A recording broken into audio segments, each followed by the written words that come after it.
BJP के वरिष्ठ नेता शुभेंदु अधिकारी के करीबी सहयोगियों की पिछले 13 वर्षों में लगातार संदिग्ध मौतों की खबर सामने आई है। साल 2013 शुभेंदु अधिकारी के personal assistant Pradeep Jha footpath पर मृत पाए गए। साल 2018 शुभेंदु अधिकारी के बॉडीगार्ड शुभ्रता चक्रवर्ती ने अपनी जान दे दी। साल 2021 शुभेंदु अधिकारी के सहयोगी और ड्राइवर पुलक लाहिरी की मौत। साल 2026 शुभेंदु के पर्सनल असिस्टेंट चंद्रनाथ रथ की गोली मारकर हत्या कर दी गई। पिछले 13 सालों में शुभेंदु के 4 करीबियों की रहस्यमयी तरीके से मौत हो चुकी है। शुरुआत से ये सभी मामले समझने के लिए चलते हैं 13 साल पीछे। 3 अगस्त 2013 शुभेंदु टीएमसी यानी तृणमूल कांग्रेस के सदस्य थे। तमलुक सीट से सांसद भी थे। उसी दौरान उनके पर्सनल असिस्टेंट प्रदीप झा कोलकाता के स्ट्रैंग रोड पर एक फुटपाथ पर मृत पाए गए। प्रदीप झा ने शुभेंदु के पीए के साथ टीएमसी विधायक हाजी नरूल इस्लाम के भी पीए के तौर पर काम किया था। टाइम्स ऑफ इंडिया की रिपोर्ट के मुताबिक प्रदीप झा की उम्र 42 साल थी और वो बारासा के चरकडांगा के रहने वाले थे। 3 अगस्त की सुबह पुलिस को एक फोन आता है। फोन करने वाले ने बताया कि सड़क पर एक शख्स बेहोश पड़ा है। पुलिस तुरंत मौके पर पहुंची तो वो शख्स प्रदीप झा थे। उन्हें तुरंत अस्पताल ले जाया गया, जहां डॉक्टरों ने उन्हें मृत घोषित कर दिया।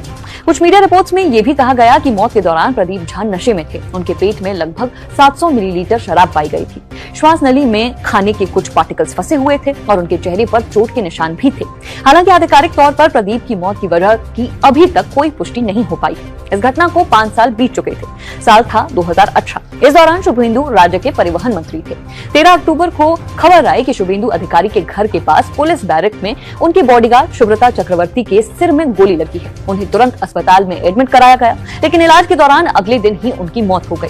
पुलिस ने इस मामले की जांच शुरू की। शुरुआत में पुलिस ने बताया कि शुभ्रता चक्रवर्ती ने अपनी जान दे दी, लेकिन शुभ्रता की पत्नी सुपर्णा चक्रवर्ती को शक था कि उनकी हत्या हुई है। मीडिया रिपोर्ट्स के मुताबिक सुपर्णा ने शुभेंदु को इस मौत का जिम्मेदार ठहराते हुए साल 2021 में नए सिरे से जांच की मांग की। इसके बाद मामला सीआईडी के पास पहुंचा। सीआईडी ने धारा 302 यानी हत्या और धारा 120 बी यानी आपराधिक साजिश के तहत एफआईआर दर्ज की। जांच के दौरान सीआईडी ने शुभेंदु अधिकारी के घर के पास की बैरक में सीन रिकंस्ट्रक्ट किया और कई पुलिस कर्मियों से पूछताछ की। बताया गया कि पूछताछ के वक्त शुभेंदु घर पर मौजूद नहीं थे। इस मामले ने तब और तूल पकड़ा जब शुभेंदु टीएमसी छोड़कर बीजेपी में शामिल हो गए। बीजेपी ने उस दौरान शुभ्रता की मौत को राजनीतिक बदले की भावना बताया तो टीएमसी ने कहा कि मौत का सच सामने आना चाहिए। हालांकि इस मामले में भी अब तक कोई पुष्ट जानकारी सामने नहीं आ पाई है। इस मामले की जांच चल ही रही थी कि शुभेंदु के एक और करीबी की मौत की खबर सामने आई। साल था 2021। पश्चिम बंगाल में विधानसभा चुनाव चल रहा था। शुभेंदु नंदीग्राम सीट से मैदान में थे, वही सीट जहां से ममता बनर्जी भी चुनाव लड़ रही थी। चुनाव हुआ, नतीजे आए। ममता को हराकर शुभेंदु चुनाव जीत गए। इसके कुछ समय बाद खबर आई कि नंदीग्राम क्षेत्र के काउंटिंग एजेंट और शुभेंदु के ड्राइवर पुलक लाहिरी की मौत हो गई। पुलक को शुभेंदु का करीबी माना जाता था। वो टीएमसी के दिनों से शुभेंदु के साथ थे। बीजेपी में शामिल होने के बाद भी उनके साथ जुड़े रहे। मीडिया रिपोर्ट्स में पुलक की मौत को अननेचुरल बताया गया और बाकी मामलों की तरह इसमें कोई अपराधी पकड़ा नहीं गया, न ही जांच में कोई पुख्ता अपडेट आया। अब साल 2026 में इन मामलों में शुभेंदु के पीए चंद्रनाथ रथ का नाम भी शामिल हो गया है। 6 मई की रात 10:30 बजे गोली मारकर उनकी हत्या कर दी गई। मीडिया रिपोर्ट्स के मुताबिक चंद्रनाथ कोलकाता के मध्यम ग्राम में स्कॉर्पियो से अपने घर लौट रहे थे। ड्राइवर गाड़ी चला रहा था, चंद्रनाथ बगल में बैठे हुए थे। तभी एक कार और 2 बाइक पर सवार 3 हमलावर उनकी स्कॉर्पियो का पीछा करते हैं।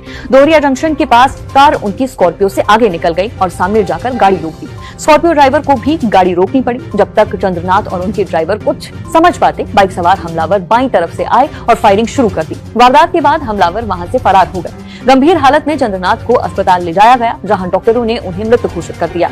कुल मिलाकर पिछले 13 सालों में शुभेंदु के 4 करीबियों की हत्या हुई है। एक फुटपाथ पर मृत मिला, एक की गोली लगने से मौत हुई, एक की अननेचुरल डेथ बताई गई और अब एक की सरेआम गोली मारकर हत्या कर दी गई।